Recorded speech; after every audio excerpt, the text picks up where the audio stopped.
The mentor's advice. Young Elias stood at the heavy oak door. He had traveled many miles to this hill.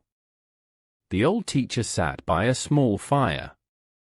Elias asked for the secret to great success. The mentor poured 2 cups of herbal tea. "Sit down and watch the flames," he said. Elias felt his legs grow heavy and still. The room smelled of dry sage and honey. Most men run toward the bright gold sun. They trip over the stones at their feet. The mentor looked into the young man's eyes. "The first lesson is to slow your heart." Elias nodded, but his mind was still racing. He wanted a map or a magic spell. The old man laughed a soft, dry laugh. "There is no map for a soul's journey. You must learn to read the changing wind." Elias opened his notebook to write it down. "Put the pen away and just listen now. Words on paper can become a heavy cage." The fire popped and sent sparks into air. "Your talent is a wild and hungry horse. If you do not lead, it will stray. Discipline is the fence that keeps it safe."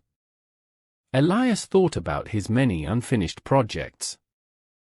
He had started 1,000 different grand ideas. None of them had ever reached the end. You seek the finish before the first step. The mentor pointed to a small green sprout. That oak was once a tiny, quiet seed. It did not rush to touch the sky. It grew deep roots in the cold dark. Roots are the part no one ever sees. But without them, the storm wins every time. Elias felt a shift in his own spirit. He had been chasing the high, green leaves. He had forgotten to dig into the earth.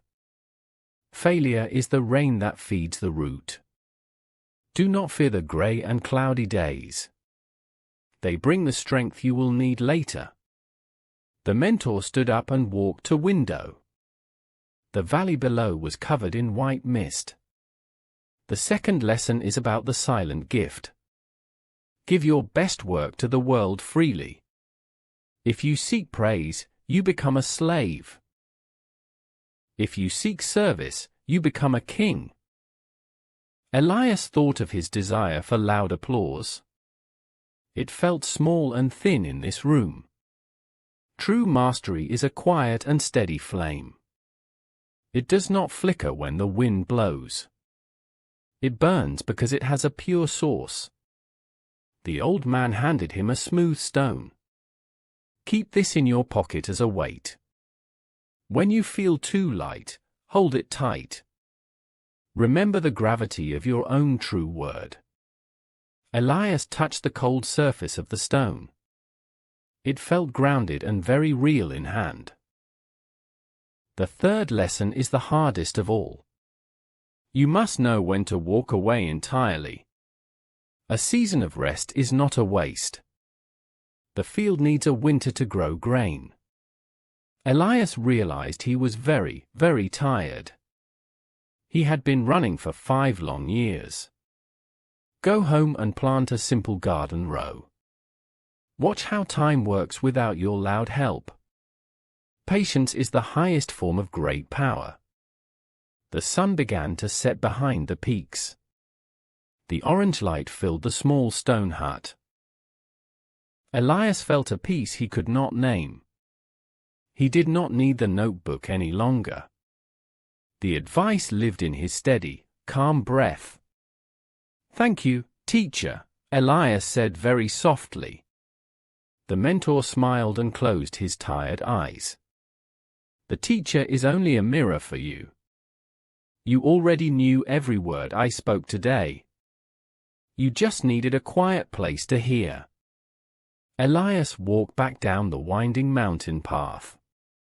The stars began to blink in the blue. He felt the stone heavy in his jacket. He walked with a new and rhythmic grace. He was not rushing to reach the bottom. He was enjoying the feel of the earth. The town lights twinkled like fallen yellow stars. He knew exactly what he had to do. He would start small and build it right. He would be the root before the branch. The mentor's voice echoed in the night air. Wisdom is doing, not just knowing the way. Elias reached the gate of his own home. He slept a deep and dreamless sleep tonight. The morning sun found him in the yard. He held a shovel and a bag of seeds. The work was hard, but his heart was light. 100 sentences of truth stayed with him. The greatest advice is to finally begin today. The journey is long, but the path is clear.